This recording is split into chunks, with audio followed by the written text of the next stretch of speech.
क्या हो गया? ये वो है जिनको घर वालों ने भेजा तो है,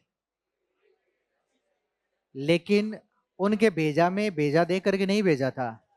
हाँ, उनको पढ़ाई से कोई लेना देना है नहीं। ठीक है, इनके तो वही है कि बस आ जाते हैं, घर परिवार बस जाए तो बड़ी बात है, नहीं बसे तो किसी का बस है उसका भी बिगाड़ दो। नहीं है।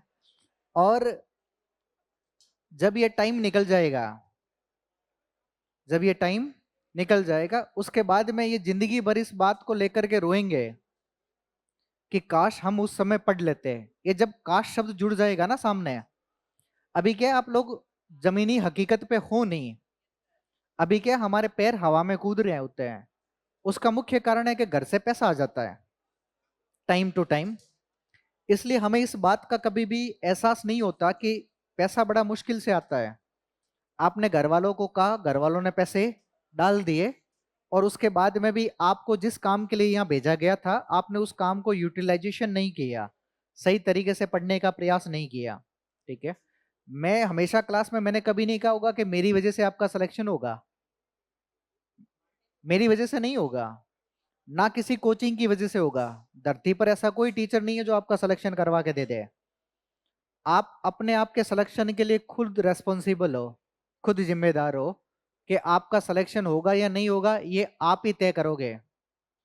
और आपका सिलेक्शन होगा या नहीं होगा वो उस एग्जामिनेशन हॉल के 3 घंटों में ही आप डिसाइड कर लेते हो।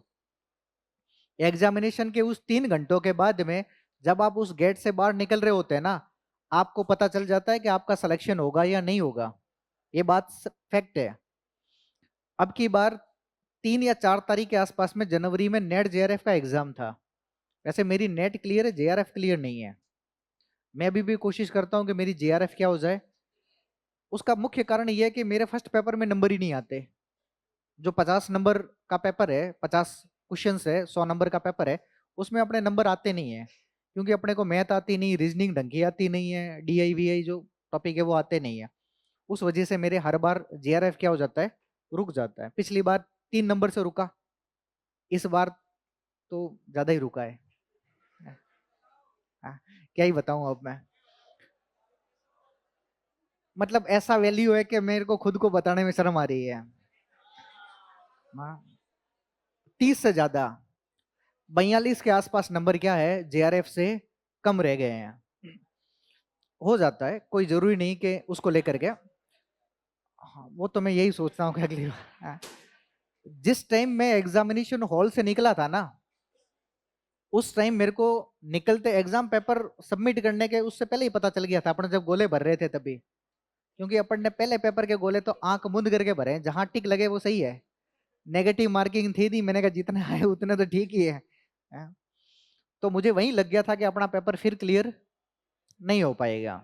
ठीक है, तो हमारा सिलेक्शन उस एग्जामिनेशन हॉल में ही हो जाता है, और उस बात का हमसे बेटर और कोई नहीं जानता है। आप दुनिया को झूठ बोल सकते हो, खुद को झूठ नहीं बोल सकते। आप दुनिया को पागल बना सकते हो, 100 एक्सक्यूज देने होना तो दे सकते हैं। अगर मान लो मुझे कोई कहे कि तेरा जेआरएफ क्यों नहीं निकला, तो मैं आपको 100 एक्सक्यूज दे दूंगा कि इस वजह से नहीं निकला। पहली बात तो यह है कि मैंने फर्स्ट पेपर पढ़ा ही नहीं था, तो निकलना स्वाभाविक है ही नहीं है। हाँ, हाँ, वजह वही है।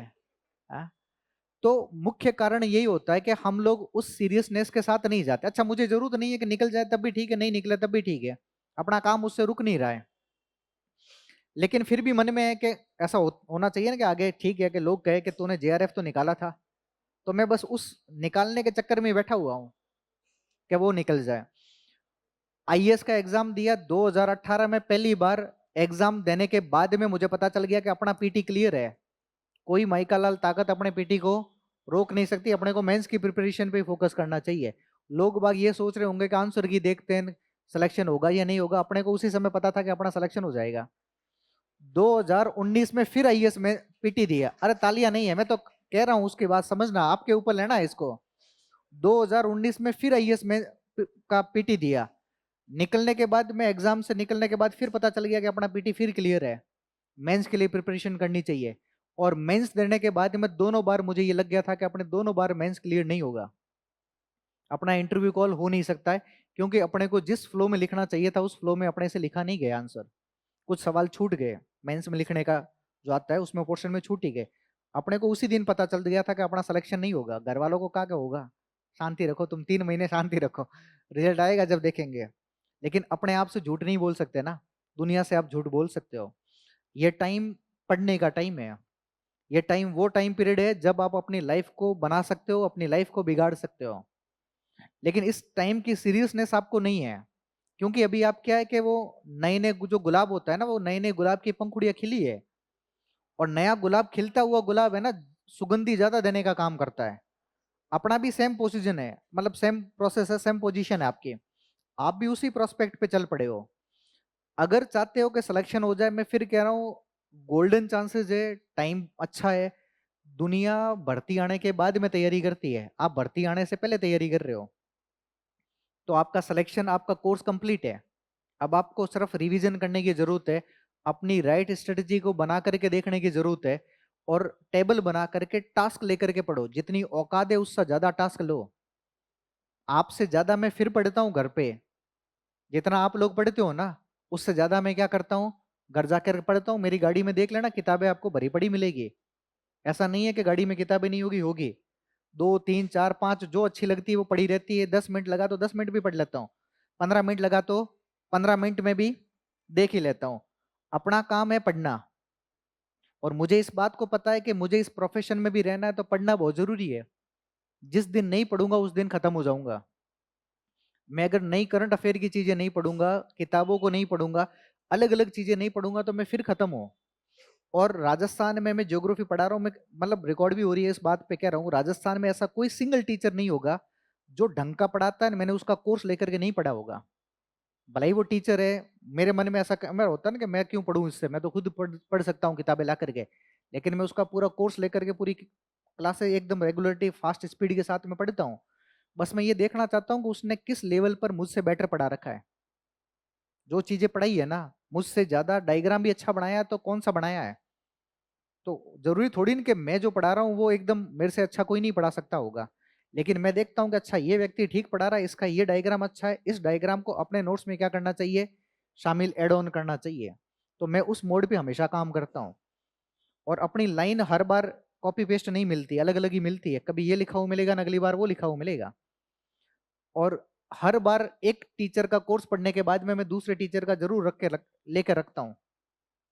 जैसे मान लो आज इस बार इस टीचर का पढ़ा, मान लो ये अच्छा पढ़ा रहा है, भूगोल पढ़ाता है, मैं IAS net JRF first grade sub level का पढ़ाता हूँ, हिंदी इंग्लिश दोनों मीडियम में पढ़ाता हूँ। लेकिन फिर भी मुझे लगता है ना कि इसका कोर्स पढ़ना चाहिए, ये अच्छा पढ़ा रहा है, इसकी शैली यूट्यूब पे मुझे अच्छी लगी है।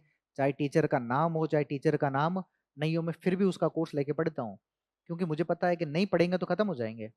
और आपको पता है कि अगर आपने नहीं पढ़ा ना, तो आपके जैसे चेहरे कहीं दिखते हैं यहाँ पर, इधर गोपालपुरा से लेकर के रिद्धि सिद्धि तक, और रिद्धि सिद्धि से आगे गुर्जर की थड़ी तक, इतने चेहरे हैं जितने आप नाम भी नहीं जानते होंगे। तो पूरे राजस्थान में कितने भरे पड़े होंगे। जो सीरियस बच्चा होगा ना, वो कहीं कोने में बैठ करके भी अपना टाइम यूटिलाइजेशन कर लेता है, वो पढ़ लेता है। लेकिन हम पढ़ते नहीं है। तो आपकी कोशिश ये होनी चाहिए कि आपको पढ़ना चाहिए। अभी से हैबिट डालो, टास्क लेकर के पढ़ो, कि आपने सिलेबस को देखा, आपके सिलेबस का आपने फ्रेमवर्क लिया कि आपको ये सब्जेक्ट पढ़ना है। और जरूरी नहीं कि एक सब्जेक्ट को ही पढ़ो, आप वो सब्जेक्ट सबसे पहले पढ़ो जो सबसे ज्यादा वीक है। हम उल्टा करते हैं, हम लोग उसको पढ़ते हैं जो हमारा सबसे अच्छा होता है। और उसमें भी हमारी रणनीति क्या होती है कि हमने मान लो कोई टॉपिक पढ़ा, जैसे मान लो आपने राजस्थान का भूगोल पढ़ा, और इस राजस्थान भूगोल के 17 18 टॉपिक है। आपने पहला टॉपिक पढ़ा, दूसरा टॉपिक पढ़ा, तीसरा टॉपिक पढ़ा, चौथा टॉपिक पढ़ा। इतने में आपका एक महीना निकल जाएगा। इतने पढ़ने में क्या हो जाएगा, महीना निकल गया। आपको अचानक बीच में याद आ गया कि कई दिन हो गए आर्ट एंड कल्चर नहीं पढ़ा। आपने आर्ट एंड कल्चर का पहला, दूसरा, तीसरा, चौथा, पांचवा टॉपिक पढ़ लिया, मजा आया तो 5 टॉपिक पढ़ लिया। अचानक याद आया कि अच्छा पॉलिटी पढ़ी हुई तो जमाना हो गया। हाँ? फिर पॉलिटी पढ़ना स्टार्ट किया, सेम प्रोसीजर किया। फिर इतना पढ़ने के बाद फिर आपका माइंड दौड़ेगा कि अच्छा यार भूगोल पढ़े हुए काफी दिन हो गए, वापस स्टार्ट करते हैं। और आप पहले ही पहुंचोगे राजस्थान भूगोल पर, और गारंटी है 100% पहला टॉपिक ही पढ़ोगे आप। इसीलिए कभी भी कंपटीशन के एग्जाम में आपके शुरुआती टॉपिक बहुत अच्छे होते हैं। पहला, दूसरा, तीसरा, चौथा, पांचवा, छठा टॉपिक बहुत अच्छे होते हैं। आप विश्व भूगोल जब भी पढ़ोगे आप देख लेना, नॉर्थ अमेरिका आपका सबसे अच्छा होगा और सबसे जो लास्ट में पढ़ाऊंगा ना वो सबसे खराब होगा आपका। क्यों? क्योंकि आपने पढ़ने के दौर में जब भी स्टार्ट किया तो पहले से ही किया। ये हमारा माइंडसेट ही होता है, ह्यूमन नेचर ही है कि जब भी आप पढ़ोगे तो हमेशा पहले टॉपिक को ही पढ़ोगे, दूसरा, तीसरा, चौथा, पांचवा, हो सकता है इस बार छठे तक आ जाओ और फिर याद आ जाए कि अब भूगोल बहुत पढ़ लिया, आर्ट एंड कल्चर पर आना चाहिए। आप सेम प्रोसीजर हर सब्जेक्ट में गलतियां यही रिपीटिशन करते हो और यही गलतियां हमारे लिए ले डूबने का कारण बनती है, क्योंकि हमें जो टॉपिक पढ़ने चाहिए थे पीछे वाले उन पे तो हमने ध्यान नहीं दिया और जो टॉपिक हमारी समझ के लिए और हमारे लिए अच्छे होने चाहिए थे उस पर हमने ज्यादा फोकस कर दिया। इसीलिए आपके कभी भी इन टॉपिकों से सवाल आता है, आप लोग ऐसा चौड़े में होकर के आंसर देके आते हो, लेकिन जैसे ही पीछे इकोनॉमिकल ज्योग्राफी से सवाल पूछ लिया उस समय आपका आंसर गलत हो जाता है। वो मुख्य कारण यही था आपके लिए, क्योंकि आपने पढ़ते समय पहले वाले को ढंग से पढ़ा और पीछे वालों को ढंग से नहीं पढ़ा। अब इसका तरीका क्या है? आपको एक डायरी मेंटेन करनी चाहिए जिसमें चार्ट बना हुआ हो, हर सब्जेक्ट के हर टॉपिक का चार्ट होना चाहिए आपके पास में। मान लो आपने राजस्थान ज्योग्राफी पढ़ना चालू किया तो राजस्थान ज्योग्राफी के जितने भी टॉपिक है और सारे टॉपिक आपने क्रमशः लिख दिए यहाँ पर, और उसके आगे यहाँ 1, 2, 3, 4 और 5। कोशिश करो एग्जाम से पहले हर टॉपिक 5 बार क्लियर होना चाहिए और ये टेबल आपको बताएगी कि 5 बार आपने किसी टॉपिक को पढ़ा या नहीं पढ़ा। आपने मान लो पहली बार भूगोल पढ़ी है और पहली बार अगर आपने इस टॉपिक को 2 बार पढ़ लिया, अगली बार जब भी भूगोल पढ़ते समय देखो इस डायरी को पहले देखो कि आपने कौन से टॉपिक को कितनी बार पढ़ा है। इसमें लगता है कि आपने मान लो इस टॉपिक को 1 बार ही पढ़ा है तो अब जरूरत पहला किसको पढ़ने की है? इस टॉपिक को। फिर आपको लगता है कि इसको तो आपने तीसरा टॉपिक को 3 बार पढ़ लिया था, इसको नहीं पढ़ना है। आगे वाले टॉपिक को आपने 2 बार पढ़ लिया था, नहीं पढ़ना, इसको 1 बार ही पढ़ा तो इसको दूसरे वाले वापस पढ़ो। ये टेबल आपको ये दिखाएगी कि आपने कितनी चीजें पढ़ी और कितनी चीजें आपने नहीं पढ़ रखी है। यही वो तरीका है, ऐसा हर सब्जेक्ट में मेंशन कर लो। जिस भी दिन आपके एग्जाम से पहले इन 5 नंबर पर ऐसे टिक लग जाए, क्या लग जाए, उस दिन आप कोई सा भी एग्जाम दे करके देख लेना जो आपका सिलेबस है, 100% अगर आपका सिलेक्शन नहीं हो तो उस दिन मुझे कह देना कि आपका सिलेक्शन नहीं हुआ था। 100% गारंटी है कि उस दिन आपका सिलेक्शन क्या हो जाएगा। और जिस दिन आप एग्जाम हॉल से बाहर निकलोगे उसी दिन फोन कर लोगे कि सर अपना सिलेक्शन डन है, तैयार है, अपने को कोई रोक नहीं सकता। उसका मुख्य कारण यही था कि जहां से आपको चीजें पढ़नी थी आपने उस पूरे सिलेबस को क्या कर दिया, कंप्लीट किया। अब इसका मतलब ये नहीं है कि आपने कहा कि 5 टिक लगने चाहिए, एक ही दिन बैठो और सब पे टिक लगाना चालू कर दो। कि आपने कहा था 5 टिक लगने चाहिए, हमने सारे टॉपिकों पे 5-5 तो क्या 2-2 बार 10-10 लगा रखे हैं। उससे सिलेक्शन नहीं होगा। सिलेक्शन तो पढ़ने से ही होगा।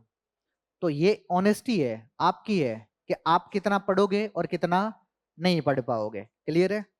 तो आज से अगर जिसको सिलेक्शन चाहिए तो घर जाके ये फॉर्मूला, क्वांटम फिजिक्स का एक फॉर्मूला है ये, क्वांटम फिजिक्स पढ़ते हो ना?